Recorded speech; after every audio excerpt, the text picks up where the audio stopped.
बन्नुल hub का एक शख्स लोगों की शक्ल और सूरत देख कुरान के हालात और मुस्तकबिल के बारे में अंदाज़ा लगाया करता था। एक बार ये मक्का आया तो अबू तालिब अब को भी इसके पास ले गए और इस वक्त अभी 9 उम्र लड़के ही थे। क़ियाफ़ा शनास ने आपको एक नज़र देखा, फिर दूसरे बच्चों को देखने लगा। उसके बाद इसने फ़ौरन चीख कर कहा, इस नबी करीम के बचपन का तज़किरा चल रहा है।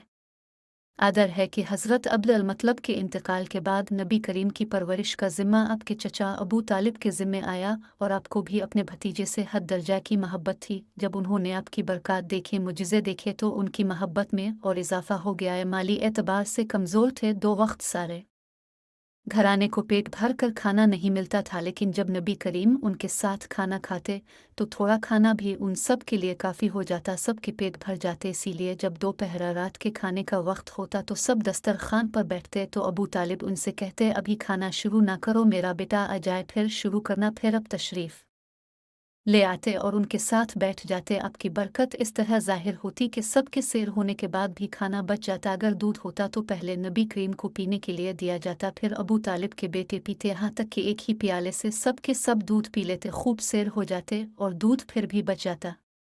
अबू तालिब के लिए एक तकिया रखा रहता था, वो इससे टेक लगाकर बैठते थे। रसूल तशरीफ़ लाते तो आकर सीधे इस तकिए के साथ बैठ जाते। देखकर अबू तालिब कहते, मेरे बेटे को अपने बुलंद मर्तबे का एहसास है। एक बार मक्का में कहत पड़ गया, बारिश बिल्कुल ना हुई। लोग एक दूसरे से कहते थे, लात और इससे बारिश की दुआ करो। रुक्षे कहते थे, तीसरे बड़े बुतमनक पर भरोसा करवा। इसी दौरान एक बूढ़े ने कहा, तुम हक और सच्चाई से भाग रहे हो, तुम में इब्राहिम और इस्माइल की निशानी मौजूद है, तुम इसे छोड़कर गलत रास्ते पर क्यों जा रहे हो? इस पर लोगों ने इससे कहा, क्या आपकी मुराद अबू तालिब से है? इसने जवाब में कहा, हाँ, मैं यही कहना चाहता हूँ। अब सब लोग अबू तालिब के घर की तरफ चले। वहाँ पहुँचकर उन्होंने दरवाजे पर दस्तक दी तो एक खूबसूरत आदमी बाहर आया। इसने तहबंद लपेट रखा था। सब लोग उसकी तरफ बढ़े और बोले, अबू तालिब वादी में कहत पड़ा है, बच्चे भूखे मर रहे हैं, इसलिए आओ और हमारे लिए बारिश की दुआ करो। चुनांचे अबू तालिब बाहर आए, उनके साथ रसूल भी थे। अब ऐसे लग रहे थे